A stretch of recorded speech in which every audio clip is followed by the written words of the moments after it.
Hey guys, tonight we're going somewhere peculiar, a place you've definitely never been, and yet, by the end of this, it might feel like home. Imagine a city that doesn't exist on any modern map, whose streets smell faintly of lavender and warm rice, a city so calm that its people once forgot to finish wars, because the weather got too cozy. That's where you're headed. The locals, they once ate a type of rice so gentle, so oddly purple, that it made entire villages nap through the afternoon. The city itself vanished like someone misplaced it. You'd think a city full of sleepy people and delicious carbs would be remembered forever. But no, it just dozed off one day. And you, lucky you, are about to walk its soft, mossy streets again. So, before you get comfortable, take a moment to like the video and subscribe, but only if you genuinely enjoy what I do here. And hey, leave a comment with where you're listening from and what time it is. I'd love to know if you're drifting off in Tokyo, Toronto, or tucked in somewhere in Tamworth. Now dim the lights, maybe turn on a fan for that soft background hum, and let's ease into tonight's journey together. You walk barefoot along a path you don't remember choosing. The ground beneath you dusted in a faint, purpley grey powder. It's soft, a little gritty like someone spilled ground lavender mixed with old chalk. The air smells like wet leaves and rice left cooling in a pot. You feel like you're arriving late, but no one's in a rush. Even the breeze moves slower here. Somewhere behind you, a soft bell rings once, not to hurry you, just to say, yes, you're still on the way. There are no signs, no welcome banners or souvenir stands, just a long stretch of nothing that feels like it used to be something. You pass an empty stone bench shaped like a sleeping cat. The cat's tail is curled around where your back would rest. Whoever carved it knew comfort better than symmetry. In the distance, you see outlines of crumbling towers, not ruined, just tired, like they've decided they've stood up straight long enough. Ivy climbs their sides in lazy spirals, and everything, from the lampposts to the rooftops, has a faint tint of soft purple, as if the whole place was once dipped in berry tea and left to dry under moonlight. You slow down, not because you need to, but because the air tells you to. You notice your heartbeat matching the rhythm of your footsteps. A quiet, echoless sync. Eventually, you come across a carved stone marker. The writing on it is ancient and mossy, but you trace the curves with your finger. One word stands out, just clear enough to read. MDNLAN. No idea what it means, but the stone is warm, like someone sat on it recently. You glance around. No one, of course. That would be too easy. You continue. The path splits. No signs again, just a narrow ways, one with slightly thicker moss, and one with a lazy trail of fallen blossoms. You choose the blossom one. Why not? Feels like something your dream self would do. As you walk, you begin to notice patterns, faded paint on old walls, not graffiti, more like reminders. A rice bowl here, a pair of sandals there, a bird with rice grains for feathers. These people live simple lives, but someone wanted you to know they live them beautifully. You reach what used to be an archway. Half of it is crumbled, the top missing, but a single vine stretches across the gap, like it's holding the memory of a gate in place. As you duck under, something odd happens. Your ears pop like when you land after a flight, and everything gets quieter, like the city just noticed you've arrived. There's a whisper on the wind, not words, just a feeling, like an old friend saying, "You're back," and you realize you're not discovering this place, you're remembering it. Somewhere nearby, a wind chime clinks softly, but there's no wind. Then you see it, a single purple rice grain sitting on the stone. Step ahead of you, just one, perfectly intact. You kneel, pick it up, roll it between your fingers. It's warm, still fragrant, still waiting. That's when the memory clicks. You've been here before, not in this life, maybe, but in some hazy, in-between state, a dream that tasted like jasmine and woke you with the urge to nap again. And now, you're back. You follow the soft stone steps downward, the single grain of purple rice still cradled in your hand. It doesn't crumble, it doesn't dry out, It just sits there, like a tiny heartbeat. You could swear it hums. But maybe that's just you. Cities that vanish don't usually have theme music. Ahead, the path opens to what must have once been a village square, or maybe a very sleepy roundabout. At the center is a dry fountain shaped like a bowl of rice. The sculpted grains look halfway spilled, mid-fall, like someone tipped the bowl but never let it land. The way the moss has grown between them makes it look soft, like the rice is still warm. You hear a rustle to your left, not footsteps, more like fabric on bark. You turn, but again nothing. This city doesn't want to startle you. It's more the kind that waits for you to catch up to what you already knew. A small breeze stirs and carries the scent of something faintly nutty, like roasted sesame. You realize you're hungry, but not urgently. Just the gentle kind of hunger that pairs well with quiet. That's when you see it. A clay jar, sitting alone beneath a crooked awning. Not hidden, not locked, just waiting. It's bulbous and warm-colored, like it's soaked in every sunset it ever witnessed. Someone scratched tiny waves into the sides. No words, no symbols, just a rhythm. You crouch and press a hand against it. It vibrates, gently, like a cat purring at you from another dimension. You blink once, maybe twice. The air stills. Then just like that the jar begins to whisper, not loudly, not even in words, but your brain translates anyway, and it tells you a story. Once, long ago, when this city still appeared on maps, albeit at the very edge where cartographers yawned mid-scribble, there was a woman who brought the first purple rice seed. She didn't arrive by foot, or boat, or carriage. She arrived on an elephant, but not just any elephant.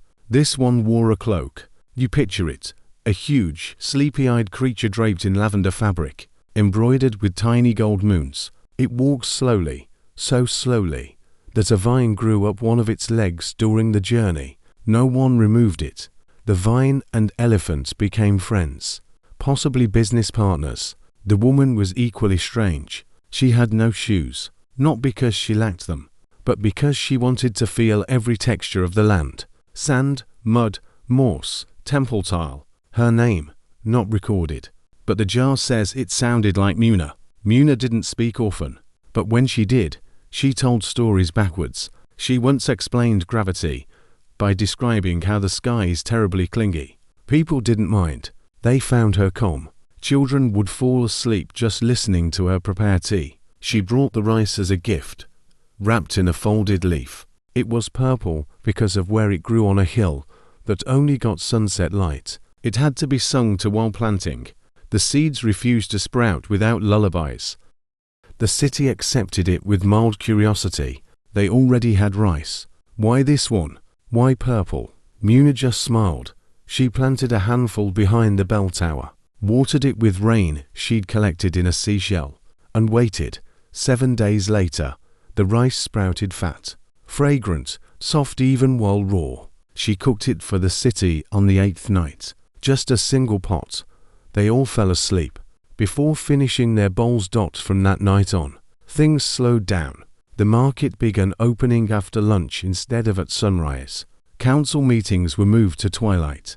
Weddings were scheduled during naps. People still worked, still farmed, still lived. But now, they paused. They remembered to sit, to nap beneath apricot trees, to hum while folding laundry. Even arguments became drowsy more than once. A debate about taxes ended, because someone yawned and the other person caught it. And so, the city flourished. Sleepier, yes, but never stagnant. The jar's hum begins to fade, like a memory losing interest in itself. You lift your hand. It's cold now. You stand and look around. Nothing has changed, but something has. The air feels heavier, but in a good way, like a comforter pulled just right. You glance back once. The jar sits there, still. It never moved. It never will. As you turn to walk away, you notice a trail, tiny purple rice grains scattered in a slow, winding line, like someone walked here with rice in their pockets. Long ago. You follow it. The trail of rice winds, like someone was dancing slowly through the streets, pockets dripping purple joy grain by grain. Each step you take feels quieter than the last, not from silence, but softness, like the air itself, is cushioning your movement. You follow the rice past moss-covered steps, under a crooked archway made of woven bamboo and thyme. There, tucked between two low buildings that look like they gave up trying to stay straight centuries ago, sits a long, narrow bench. And on that bench, leaves, not just any leaves, hundreds of them, laid out like pages, wide and waxy, pressed flat, and etched with symbols you've never seen before. You sit gently. The bench creaks like it hasn't held a body in years, but it doesn't protest. You lift a leaf. On its surface, etched not in ink, but tiny scratches, is what looks like a fish, wearing a hat. You blink. The next leaf shows a person climbing a ladder made of spoons. Another, a building shaped like a foot, with people sleeping in its toes. It dawns on you these are not stories. These are records. This was their library. No paper, no scrolls, just leaves, scratched with tiny bone tools and preserved by song. The leaves were dried over warm stones and sealed with lotus wax. They could last decades, centuries, even if kept shaded, and read aloud often. You pick one that's thicker than the others, with a jagged edge. The scratches on this one are more deliberate, more like handwriting. As your fingers trace the lines, a memory rises, not yours, but the city's. A ceremony. You see it unfold in your mind, as if remembering a play you once watched in another lifetime. The people have gathered under lanterns filled with fireflies. A central figure, possibly a historian or maybe just someone with good posture, steps forward holding a leaf, just like the one you're holding now. They begin to read, but not with words, with hums. Each note corresponds to a line on the leaf, and with every tone, a feeling washes over the crowd: joy, sorrow, nostalgia, hunger. They're not reading facts, they're feeling them. This was how they remembered. This was history here. Not memorized dates or kings with too many titles, but moments, moods, whispers passed down through leaf and tone. And this particular leaf, it tells the story of the first day someone tried to eat the rice raw. Apparently, they were too impatient. The result, teeth stained purple for 7 days. A village child tried to turn it into a fashion trend. It didn't catch on. There's even a small doodle on the bottom corner of the leaf. Someone with a grumpy face and very purple teeth. Underneath he scratched something loosely translated as, "We told him it needed steam. He did not listen. He looked like a plum, and now avoids mirrors." You chuckle. Quietly. You're not sure why you're whispering, but it feels appropriate. You return the leaf gently to its place on the bench, and as you do, you notice one resting upside down. Curious, you flip it over.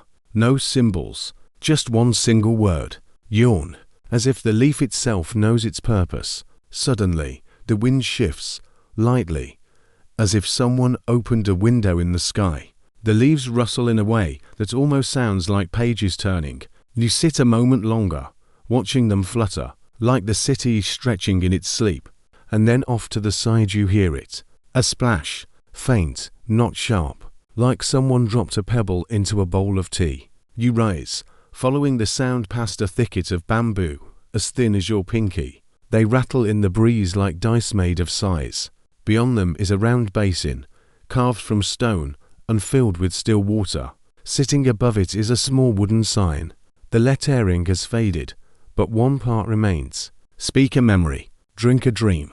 You lean in, seeing your reflection warped by a single floating grain of purple rice. You don't speak, not yet, but in the water surface, you see something that wasn't there before. A woman, barefoot, smiling, carrying a folded leaf in her hand. She vanishes before you can blink again.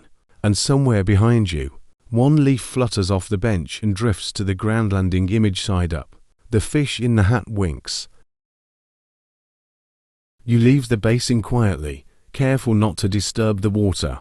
It still holds your reflection like a secret, as if waiting for you to return with a memory worth whispering into it. The moss path leads you further in through an alley barely wide enough for a yawn and a good stretch. On either side, vines drape down from balconies that once held sleeping cats and maybe a neighbor who sold the kind of tea that made your feet feel like marshmallows. Then, a soft glow catches your eye. It's coming from a clearing around, polished stone space, gently lit by moonlight and the faint shimmer of powdered rice scattered across the floor. You step in, and instantly, the air shifts. This is a place of decisions. In the center sits a circle of smooth stones arranged like petals. At first, you think it's a gathering place, but then you notice something strange. Each stone is hollowed on top, like a bowl, and inside each bowl, rice. Not the purple kind, not quite. These are all subtly different shades: lavender, plum, dusty violet, even one with spakes of gold. And the smell, it's like opening an old spice drawer that once hosted a very sleepy wizard.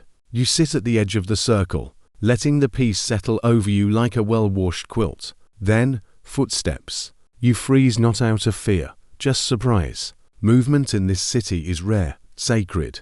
A figure steps out from the shadows, tall, wrapped in layers of loose cotton dyed with soft blues and muted greens. You can't see their face, just a hand, old but steady, reaching out. They pick up a pinch of rice from one of the bowls and hold it under their nose. A deep breath in, a quiet nod, then they place it back and slowly vanish into the shadows again, as if they'd only come here for that moment. You realize you've just witnessed something sacred.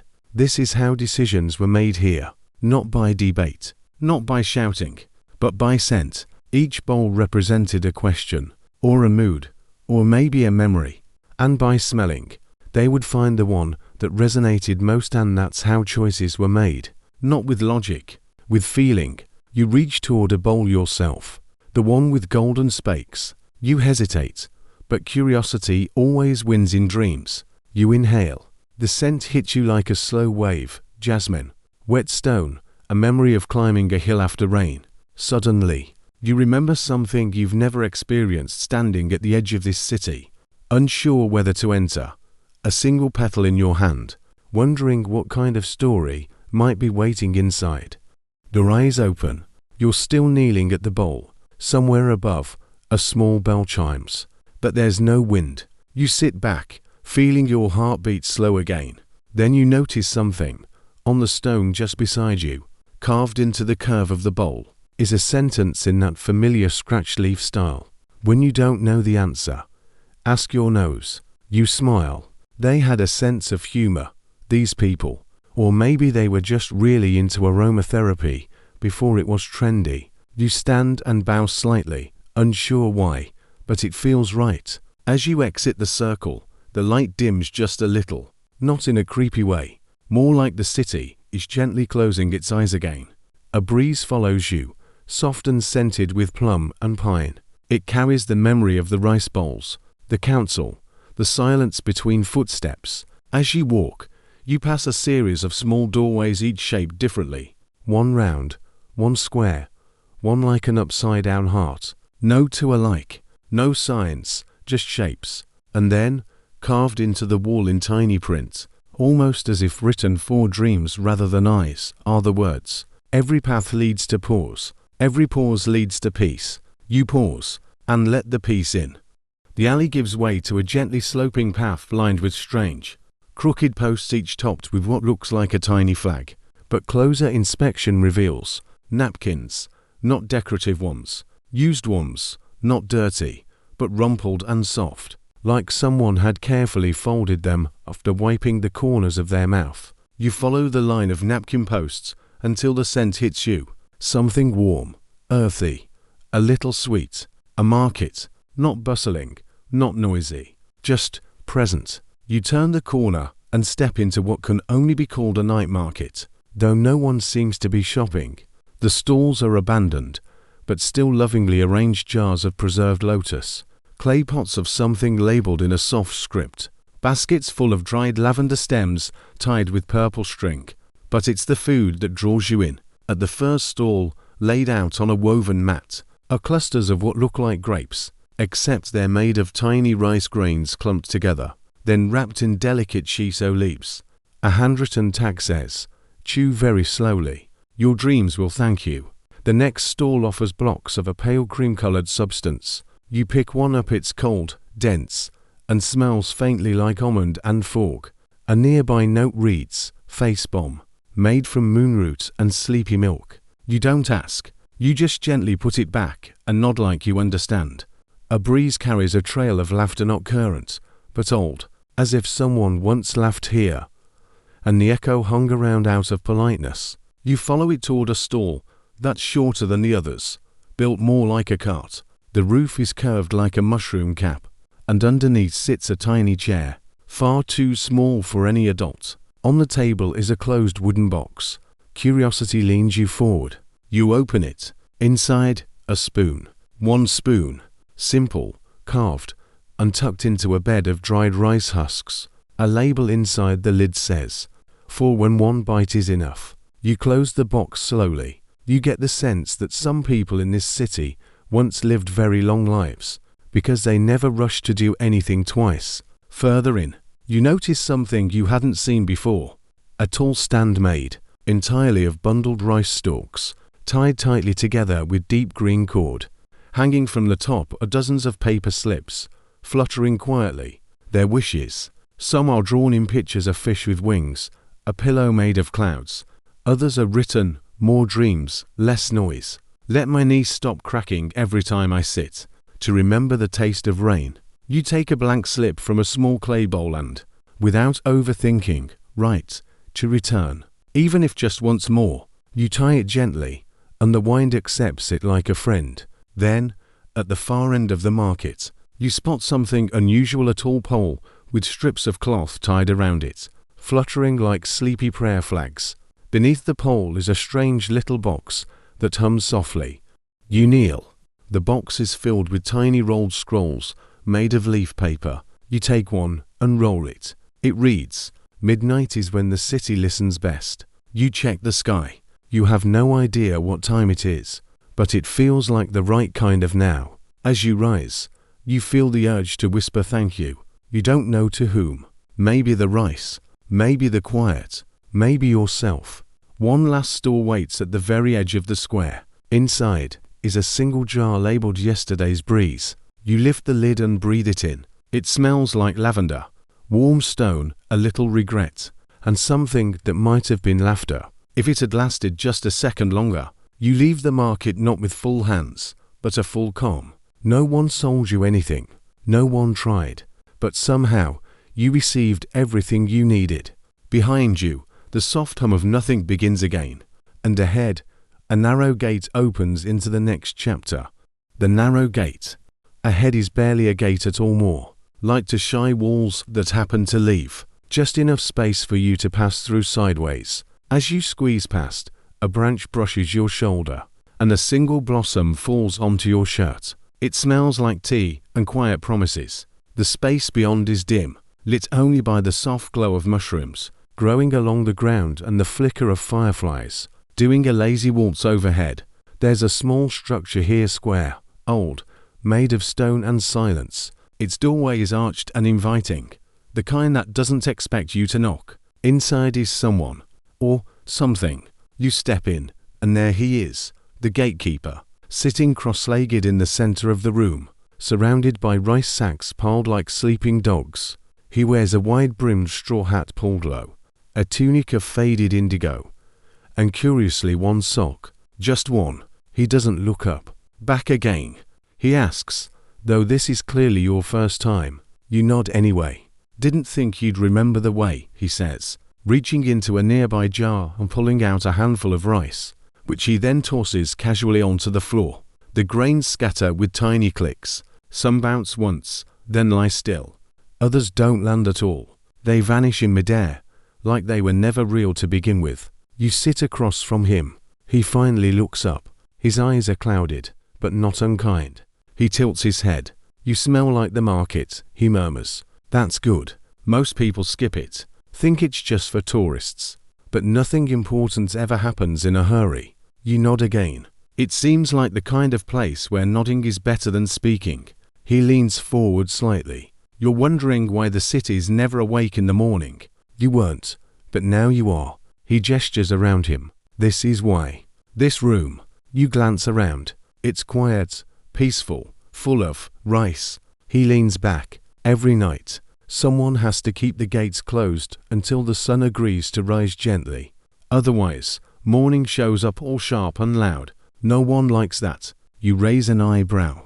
He grins. You think mornings are natural. They're scheduled, my friend. Every dawn is negotiated. Sun wants to barge in like a spotlight. We say, hold on. People are still dreaming. He pulls out a scroll and unrolls it in front of you.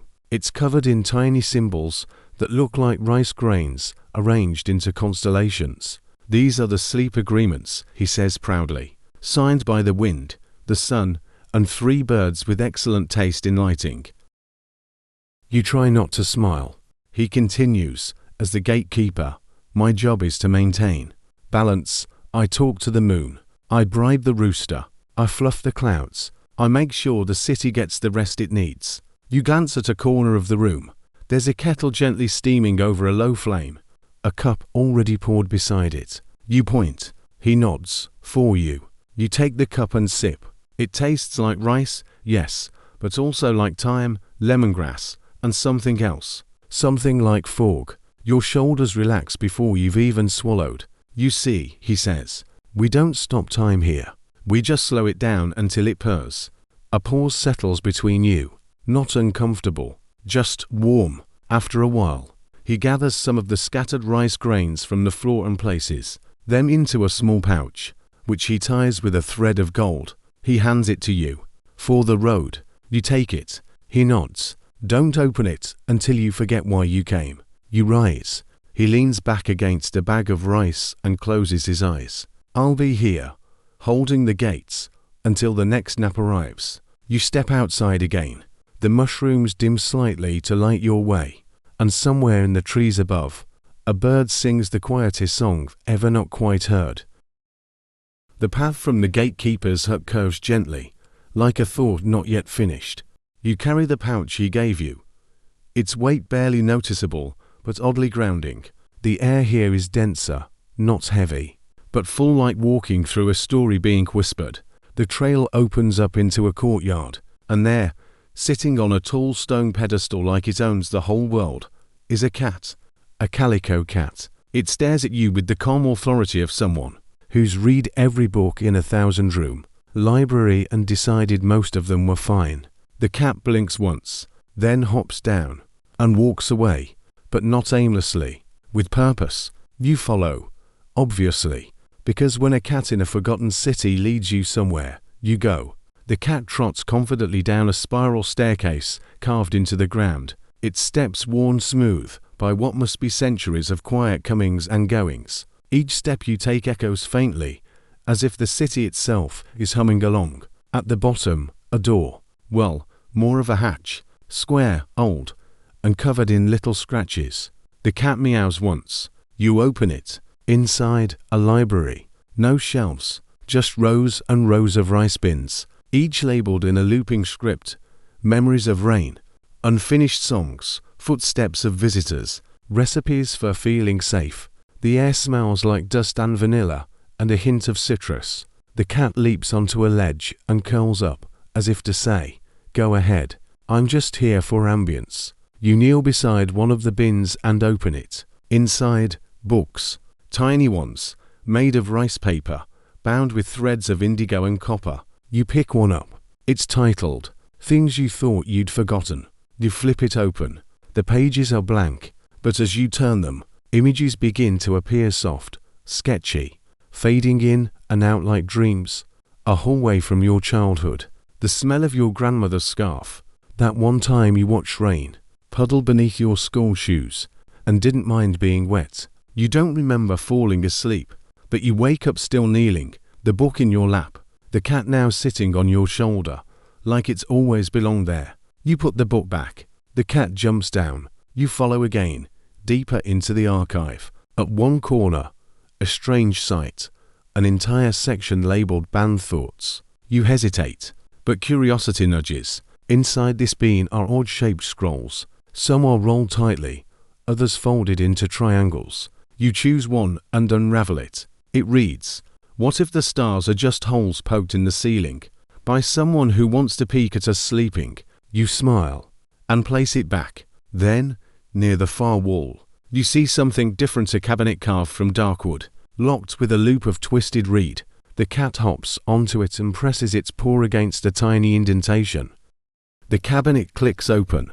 Inside, a scroll unlike the others, wrapped in lavender cloth and tied with a thread made of hair, maybe, or possibly dreams. Hard to tell in this light. You lift it carefully. It reads, "The first memory." As you unroll it, the room seems to hold its breath. You see images not drawn, but impressed into the paper, like gentle fingerprints. A figure stepping into the city for the first time, eyes wide, holding a leaf-wrapped bundle. An elephant in the distance. A sleeping tower. A single grain of rice held up to the sky like an offering. Then, the final imprint. 2 hands. Open, not taking, not giving. Just present. The scroll glows faintly, then fades. You return it to the cabinet. The cat jumps down, rubs once against your leg, and walks away tail high, as if to say, "You've read enough for now." You exit the library the way you came. The spiral stairs now lit by gentle lanterns that weren't there before. When you reach the top, the courtyard is quiet again. But on the pedestal where the cat first sat, there's now a note scratched into the stone. "Librarian on nap break. Borrow whatever you need." You laugh softly and walk on. You wander now with that deep kind of slowness that only comes after libraries, warm lights, and naps you didn't plan. The night has settled even deeper around you, so much so, it barely feels like night anymore, just a very patient pause. Ahead, you see something strange, a glowing sign, hanging crookedly on an old tree, carved into a slice of bamboo. It reads, "Memory porridge served here for scholarly dreams only." You blink. Once, twice, a door appears beneath the sign, as if your attention politely unlocked it. You step through into a wide-open kitchen, half inside, half outside under a roof of woven reeds and starlight. The space is empty of people, but the pots are steaming, the bowls are waiting, the table is set. There's a single long bench made from a canoe turned upside down, with cushions that look suspiciously like folded robes. A scroll hangs above the serving pot, with these words, "Do not eat more than 3 spoonfuls, unless you want to remember your taxes. Fair warning."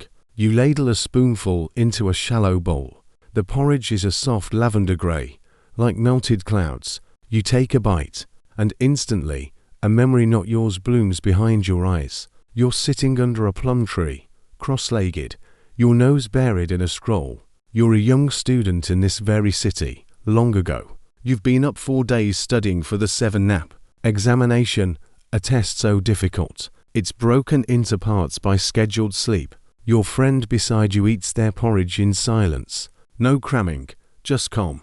You remember envying them, then envying their spoon, then falling asleep in the middle of question. Number 3. Name all 12 types of thoughtful silence. You blink. Back in the present. The bowl is half empty. You take a second bite. Another memory, this time from a baker who once lived on the edge of town. He used to sing to his loaves before sunrise, claimed bread rose better when you whispered good dreams into the dough. His favorite tune was something about onions and second chances. You laugh, just a little, but you stop before the third bite. Because, honestly, 2 was plenty. You glance around. Still no one. Then you notice the wall near the kitchen entrance sits full of scribbles, notes from past visitors. You walk closer and begin to read. "Helped me remember my first birthday. I cried from joy and cake. Accidentally recalled an ex. Regret level, medium. Ate 4 spoonfuls. I now know where I put my high school socks." You grin and scribble something of your own. 2 bites. Remembered a test I didn't finish and a baker who sang to bread. 10 would sleep again. As you cap the pen, you hear something, a soft clink behind you. You turn. A new bowl of porridge sits steaming on the counter. But this time, there's a note next to it. For when you want to remember less. You leave it untouched. As you walk out, the air feels warmer, like the porridge added a layer of comfort under your skin. The sky hasn't changed, but somehow, it feels like it has. And just as you're about to turn down the next mossy lane, You hear a soft voice, more suggestion than sound. Some memories are like rice, better when gently reheated. You smile and keep walking. You walk until the path starts to tilt upward so gradually at first. It feels like the ground is just trying to stretch. But soon the climb becomes more deliberate, guiding you toward a hilltop wrapped in vines and silence. At the top stands a tower, tall, elegant, a little lopsided as if it once stood, perfectly straight, but got sleepy and leaned slightly to one side, just for comfort. The stones are smooth, as if worn down by years of wind and dreams. The windows are tiny and round, and most of them have curtains drawn. You can't imagine anyone living there now, but the presence of naps is unmistakable. This is the bell tower, the one that only rings once a week, and always during a nap. You reach the door, it's open, of course. Most things here are. Trust is the default currency. Inside, a spiral staircase winds upward. You begin to climb, and the sound of your footsteps is swallowed by thick layers of woven fabric hung on the walls, tapestries, embroidered with moons, hands, rice bowls, and clouds. Every dozen steps or so, there's a tiny window. Each one frames a different moment. The market, the library, the gatekeeper's hut. One shows a child chasing a paper fan. Another reveals a tree that seems to be sighing. Finally, you reach the top. It's not grand. It's comfortable. The bell itself isn't metal, but ceramic, smooth and chipped, the color of old tea. It hangs from a crooked beam of wood tied with soft twine, and beneath it is a rope that looks like it's been braided out of hair and dreams, and maybe a few very lazy worms. A small cushion sits in the center of the floor. You sit, because what else would you do?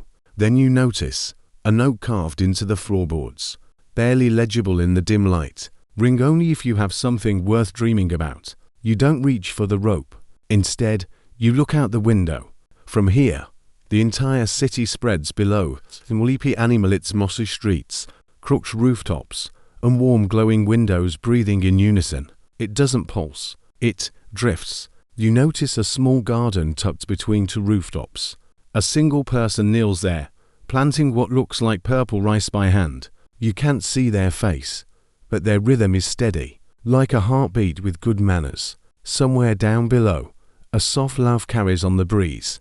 Maybe someone just remembered something kind.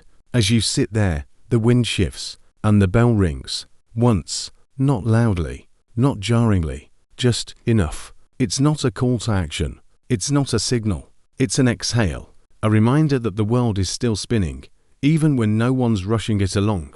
You feel something in your pocket.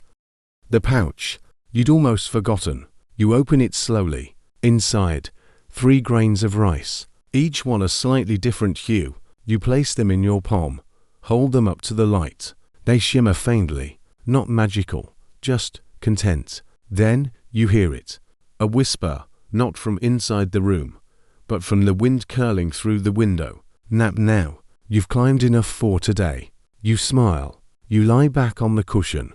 The ceramic bell above you sways gently, not because anyone pulled the rope, just because it wanted to.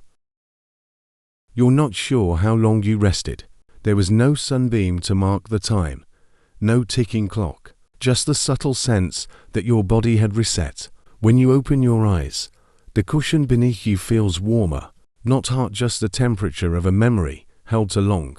You stretch gently and stand. As you descend the tower, your footsteps feel quieter, not because the steps have changed, but because you have. The stillness has worked its way into your muscles. Even your thoughts are whispering now. Back on the mossy street, you let your feet wander. No map, no goal. The kind of walk you only get in. A place that trusts you to find what you didn't know you were looking for. Eventually, you arrive at a small house nestled in vines. Its front door is shaped like a sideways teardrop, and above it hangs a crooked wooden sign. Dream King's Garden. Please step softly. You enter. The garden is enclosed, circular, and filled with flowers that seem to glow not brightly, just enough to make you doubt whether it's light or imagination. And in the center, surrounded by tiny blooming bushes, sits a man on a low stone bench. He's old but not tired. His beard is long and braided with blue ribbons. His robes are patchwork of faded greens and soft golds. He has a crown made of rice stalks and napkins, and in his hand he holds a watering can shaped like a cloud. This is the king, the one who ruled in dreams. You don't bow. It doesn't feel necessary. He wouldn't expect it. He looks up and smiles like he's been waiting all morning, even if it's still night. Welcome, he says, and his voice sounds like pages being turned slowly. I've heard your footsteps, he adds. Not many walk here anymore. Most prefer destinations. You've chosen pauses. That's rare. You sit beside him. The bench makes a small sigh beneath you, like it appreciates the company. The king reaches into a satchel and pulls out a folded cloth. Inside is a single rice cracker. He offers it to you without a word. You take a bite. It tastes like bedtime stories, like quiet courage, like the first breath after crying. He nods approvingly. I never ruled by sword, he says, only by suggestion, and very long naps. You glance at the flowers. They sway gently, even though there's no breeze. They bloom only when someone forgets something unimportant, he says, watching them. They thrive on the little things we let go of, the names of passing clouds, the sound of spoons clinking in other houses. You sit in silence for a while. Eventually, he speaks again. When I ruled, I tried to slow everything down. Council meetings were held on hammocks. Laws were written in haiku.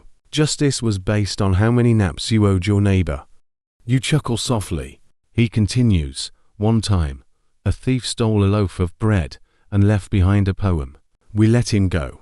The poem was quite good. You turn toward him. Why did the city disappear?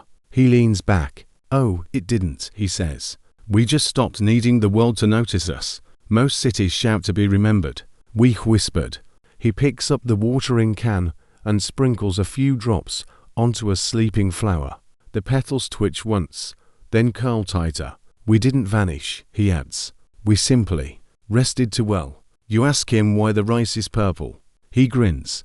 Because it absorbed the colors of our dreams, and we dreamed in lavender. You sit a while longer, watching the garden glow.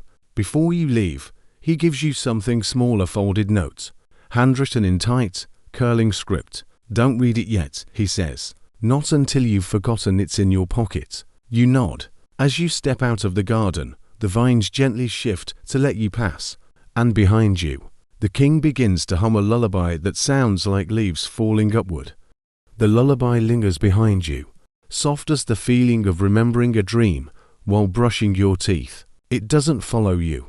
Exactly, it just doesn't leave. You walk with it, down a path that dips gently, like the city is tucking you into its next memory. The stone beneath your feet is polished, not by tools, but by time and bare feet. You can feel the smoothness even through your soreness. Ahead, a glimmer, a lake, still as breath held in a hush, perfectly round, as if the earth here remembered the shape of the moon and copied it in water. They call it Mirror Lake. You don't remember who told you that, but it feels true. The shoreline is lined with stones, each carved with short phrases, not names, not dates, just fragments. Laughed here once, spilled tea, but smiled anyway. Watched the clouds until one blinked. You step closer, and your reflection greets you gentler than any mirror has ever shown it. The lake doesn't show the bags under your eyes. It shows the parts of you that rest even when you're awake. You sit. The surface stirs not from wind, but from sound. Laughter, not loud, not sudden, just lingering, as if someone laughed here long ago, and the lake caught it. You listen. Another chuckle. This one smaller. Could have been a child. Could have been you. You lean closer, and ripples begin to form, not spreading outward, but inward, like the lake is remembering something too. And then, as if projected onto the water by memory itself, you see them. Villagers, laughing, gathered in circles around picnic blankets, some pouring tea, some chasing paper fans. Someone trips and spills a bowl of purple rice. Everyone cheers, not because of the mess, but because they finally got to use the cleanup song. The laughter bubbles again, brighter this time, and suddenly, you realize, this lake doesn't reflect how things looked, it reflects how they felt. You close your eyes. You remember something, a moment, small and quiet, that made no impact at the time, but now glows faintly in your chest like an ember refusing to die out. You open your eyes again, and the lake is still. A single dragonfly floats past its wings, shaped like pages from a book you loved but never finished. Near the edge of the lake, you spot a small wooden box. Curious, you open it. Inside, small pebbles, each painted with a symbol. A cup, a leaf, a smile, a sleeping cat. Instructions etched on the lid read, choose one, toss it in. Let the lake keep your favorite feeling. You choose a pebble with a feather. You toss it lightly. The water accepts it without a sound. Your reflection smiles without moving its mouth. As you rise, you feel lighter, but not emptier. The lake hasn't taken something from you. It's holding it for safekeeping. A soft wind brushes past you, not to move you forward, but just to let you know you're not alone. Behind you, the laughter quiets, not silence, just resting again. And ahead, a path lined with paper lanterns, flickering as if they know what's coming next. You follow, because by now, you trust the city to lead you gently.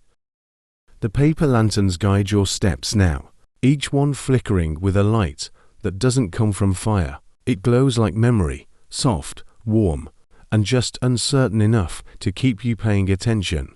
They sway gently above a winding trail, leading you to what looks like a wide plaza tucked between sleeping buildings and leaning trees.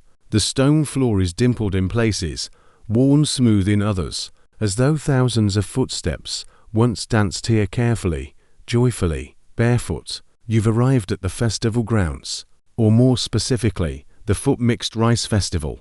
You remember hearing whispers about it earlier, something about dancing, purple rice, and flavor activation that made no culinary sense, but felt completely logical here. The plaza is empty now, but the decorations remain.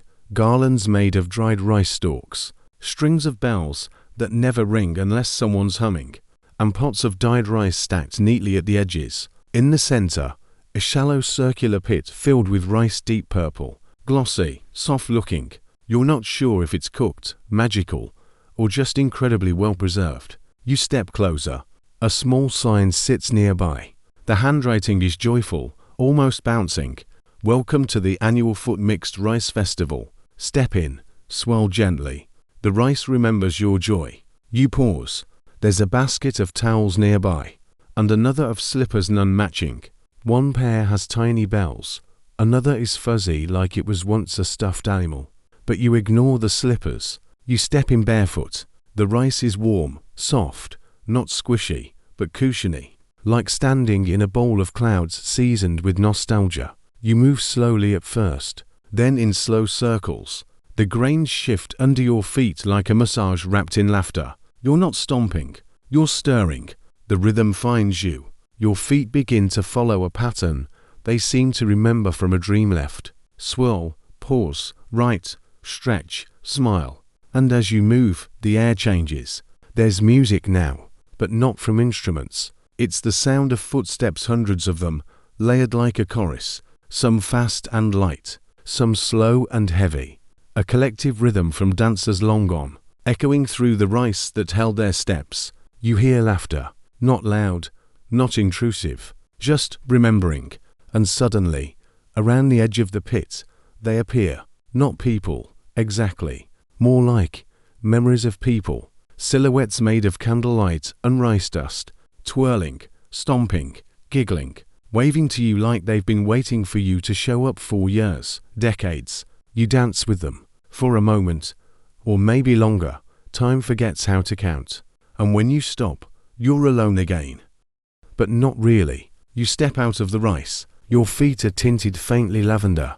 The sign now reads, "Thank you." The flavor is stronger already. You glance back at the circle and swear the rice looks happier, shinier, fluffier. Maybe. You dry your feet and continue on. And just before you leave the plaza, you notice another sign hanging loosely from a vine. Joy is the best seasoning, followed closely by cinnamon. You laugh, softly. The lanterns pick up your mood and seem to glow brighter, and the path ahead opens, ready to carry you into the next memory, waiting patiently in the dusk. The path after the festival is quieter, not silent, just content. The kind of hush that settles in after laughter, when nobody says anything because everything's already been said. You follow a slow slope downward, where the trees thin out and the sky opens. Above you, like a breath finally exhaled. There's a scent in the air now, strange but familiar, like jasmine tea left too long, like sugar drifting on steam. The ground shifts under your feet, softer now, until you realize it's raining, not heavily, not wet even, just falling, tiny, feathery flakes of rice, purple rice. You blink up at the sky, and yes, it's gently snowing grains of soft violet. They land on your shoulders, your hair, your hands. Some vanish instantly, like they were never meant to be touched. Others stick gently, like glitter from a dream. This is the day the city disappeared, and somehow you're in it. You stand still as the world around you slows even further. Buildings blur, edges melt. The breeze becomes thicker, like wading through velvet. From a distance, you hear footsteps, many of them, calm, deliberate, a procession.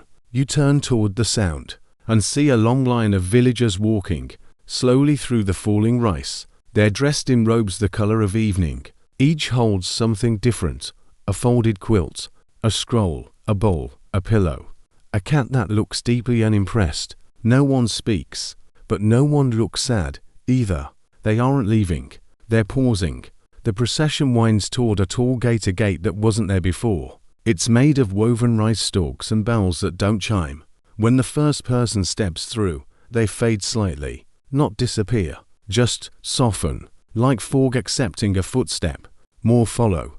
The line continues. You see someone you recognize, the baker who sang to his dough. He smiles at you, still humming his little onion lullaby. You see the librarian cat, now riding on the shoulder of a sleepy teen carrying a stack of leaf books tied with twine. You see the gatekeeper. He nods at you, still holding the morning back, he says, with a wink. And you see the king. He's last in line, still wearing his napkin crown. He carries a watering can, swinging it gently by his side like a bell without sound. As he passes, he places a hand on your shoulder. Some cities are built to last, he whispers. Ours was built to rest. You nod. He smiles and walks through. The gate sways, then shimmers, then folds inward like a blanket being tucked around the horizon. And suddenly, the city is quieter than it has ever been. You're standing in the soft remains of it. Not ruins, not echoes, just peace. The rice continues to fall. A single grain lands in your palm, still warm. You close your fingers around it. Somewhere, faintly, a bell rings. Once, then silence, then a whisper low, kind, and just for you. Thank you for remembering us. The city is gone now, or maybe just sleeping deeper than before. You remain, not because you're trapped, but because something inside you hasn't quite let go. Not yet. The world around you is a gentle blur, like morning light through sheer curtains. You walk without choosing a direction. The ground beneath your feet is soft and uncertain. It feels like walking across someone's thoughts. Eventually, you come to a wide clearing, open sky, stone tiles, a circle drawn in chalk, faint, uneven, but unmistakably intentional. This is the last pause. You don't remember hearing that name before, but it sits in your mind now like it's always been there. At the center of the circle is a single chair. It's simple, wooden, old, facing nothing in particular. You approach slowly.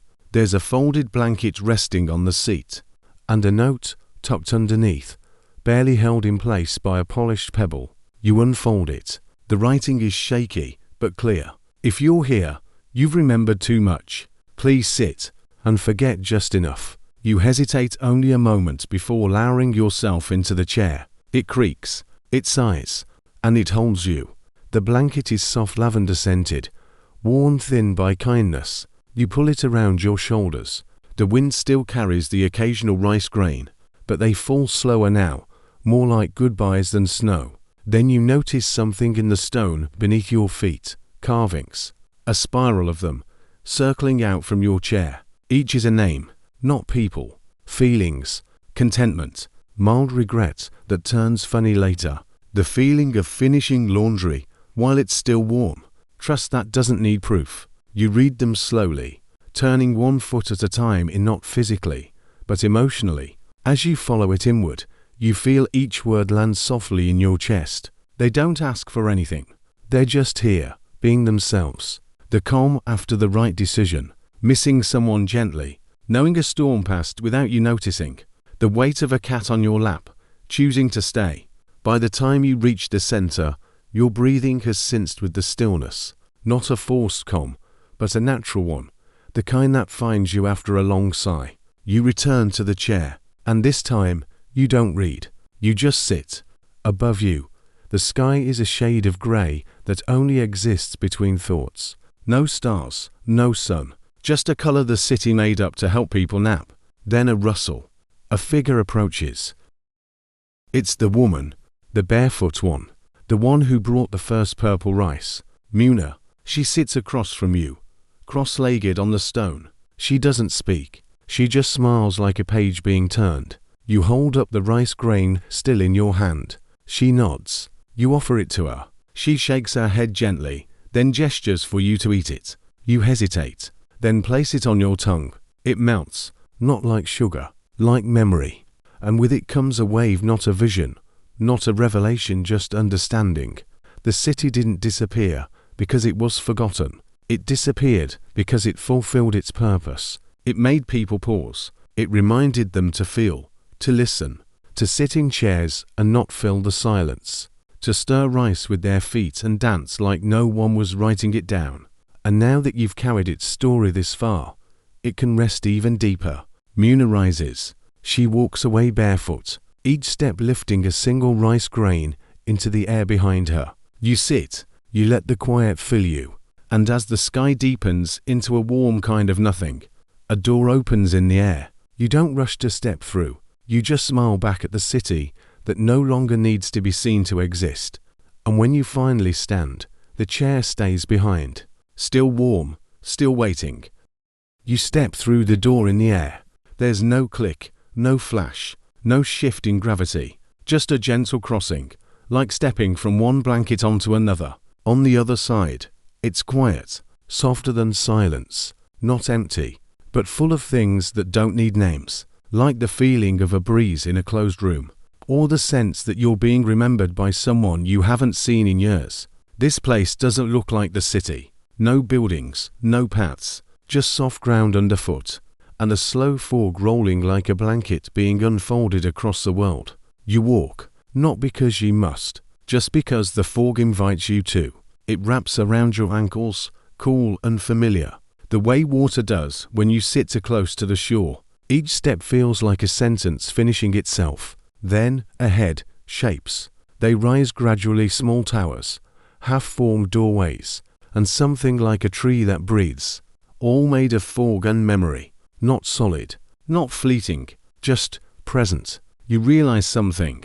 This is what remains of the city, not the city itself, but the impression of it. This is where it rests, dreaming of itself. You kneel beside what might be the corner of the old library. A single leaf flutters up to meet you. It lands on your knee and opens itself blank, but familiar. You touch it, and the word home appears. You smile. Far off, the bell chimes once. Of course it does. You sit on the fog-covered ground, folding your legs beneath you. There's nothing to do now. No more paths to follow. No riddles. No jars whispering riddles into your hands. Just you, and the quiet, and the memory of purple rice. You reach into your pocket and find a small folded note. You'd forgotten it was there. The king's handwriting, soft and loopy. You don't have to remember everything. Just don't forget how it felt. You place the note on the ground beside you. The fog curls around it gently. You lie back, eyes open to a sky with no stars, only softness. And for the first time in what feels like a lifetime you didn't live, you don't want anything. You just are. The final grain of rice, warm and calm in your chest, begins to fade. Not into nothing, into peace. You close your eyes. The city exhales, and everything fades slowly, gently, like a curtain lowering on a play where every actor fell asleep halfway through because they knew the story didn't need to be finished to be complete. And the last sound you hear, a whisper in your own voice, "It's okay to rest now." End of script. Sweet dreams.